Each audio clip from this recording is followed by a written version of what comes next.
हज़रत ईसा अलैहिस्सलाम एक दिन अपने रब से मुनाजात कर रहे थे कि अर्ज़ किया, परवरदिगार, मुझे अपने चाहने वालों में से एक दोस्त दिखाएं।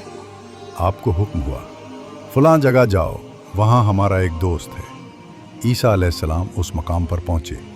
उन्होंने एक औरत को देखा जिसके ना तो आंखें थीं, ना हाथ थे और ना ही पाँव। वो ज़मीन पर पड़ी थी और उसकी ज़बान पर ये ज़िक्र जारी था, अल्हम्दुलिल्लाह अला निअमाइही वश्शुक्रु अला आलाई।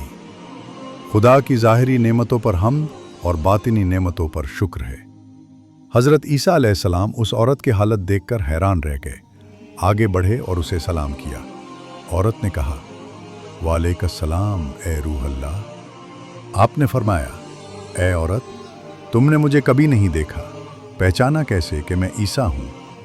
औरत बोली, जिस दोस्त ने तुम्हें मेरी तरफ रहनुमाई की है, उसने मुझे बता दिया था कि तुम रूह अल्लाह हो। आपने फरमाया, ए औरत, तुम आँखों, हाथों और पैरों से महरूम हो, तुम्हारे आज़ाद तबाह हैं। औरत ने कहा, मैं उस खुदा की हम्द बयान करती हूँ जिसने मुझे ज़िक्र करने वाला दिल, शुक्र करने वाली ज़बान और सब्र करने वाला जिस्म अता फरमाया है। मैं उस यकता और यगाना खुदा को याद करती हूँ जिसने मुझसे हर वो चीज़ छीन ली जिसके ज़रिए गुनाह किया जा सकता था। अगर मेरे पास आँखें होती तो मैं नामहरम को देखती, अगर हाथ होते तो हराम काम करती, और अगर पाँव होते तो नाजायज़ लज्जात के पीछे भागती। फिर मेरा क्या अंजाम होता? ये नेमत जो खुदा ने मुझे दी है, उसने अपने किसी और बंदे को नहीं दी। इस दास्तान से हमें ये सबक मिलता है कि हकीकी नेमत और खुशी का इन्हिसार ज़ाहिरी सेहत या आसाइशों पर नहीं, बल्कि क़ल्ब के इत्मीनान और अल्लाह की रज़ा पर है।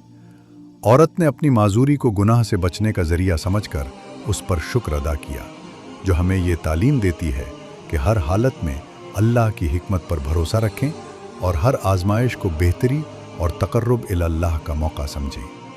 साथ ही ये वाक़या हकीकी इबादत और शुक्रगुजारी की हकीकत को ज़ाहिर करता है, जो महज ज़बान से नहीं बल्कि दिल की तस्लीम और रज़ा से होती है।